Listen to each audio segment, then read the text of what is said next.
everyone in the Protestant Christian church and maybe even the Catholic Church and whatnot, in this day and age, all of them are hyper on guard, hyper vigilantly seeking out the Antichrist, because he's going to come as presenting itself as false prophets and teachings, and as the Christ is going to come in place of the Christ, the Christos, the indwelling. You see, the second coming is not going to isn't the actual body of Christ coming in the flesh of another man or anything like that.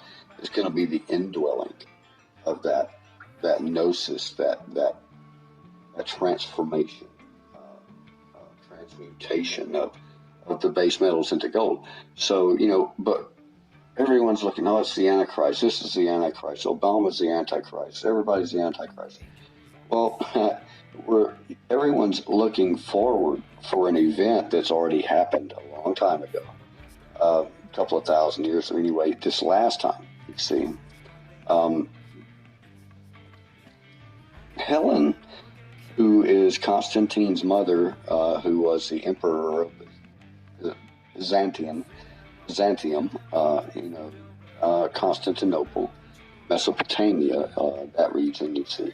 His mother had been gone and was married to someone in power in that day out in the Asia, in that Egyptian, Mesopotamian, Syrian type, what we call those today, in those regions. And she was inducted into and trained very well in the mystery schools of Avalon, which dealt with the alchemical sciences, the mystical hoopla, you see, that you can't find anything out about. Well, it's simply the nature of the all that is.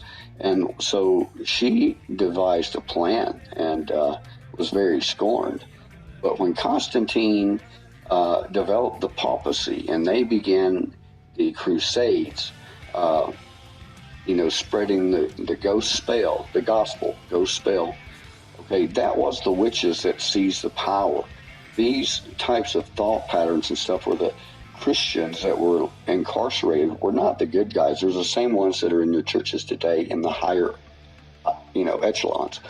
Everything in the church is done in remembrance, in memory of. At your altar, you look down there and you're going into in memory of when things were in unity, when things resonated, when we loved each other. And there's a big trick right there.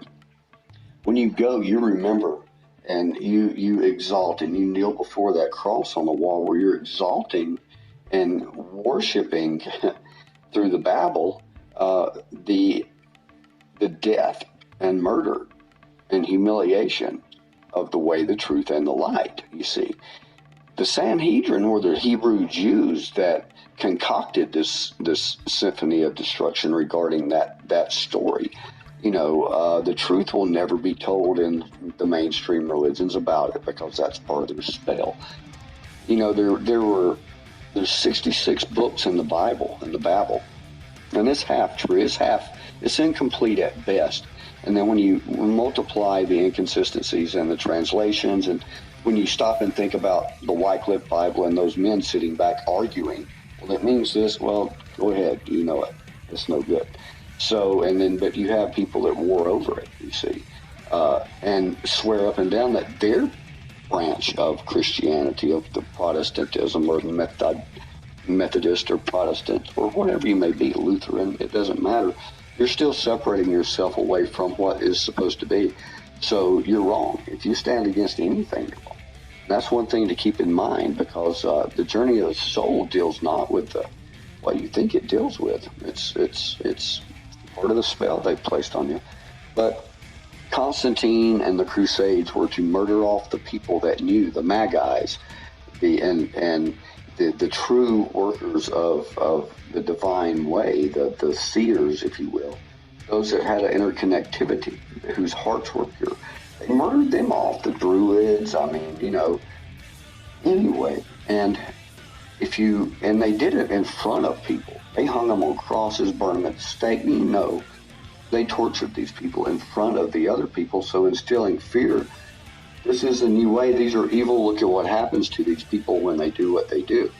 if you try to do that sorcery and witchcraft and spellcraft. You see, they made that power that is everyone's naturally to have access to evil and horrible, while they secluded that away and resurrected, made a Jesus Frankenstein, if you will, after the murder of, an aspect of the Creator.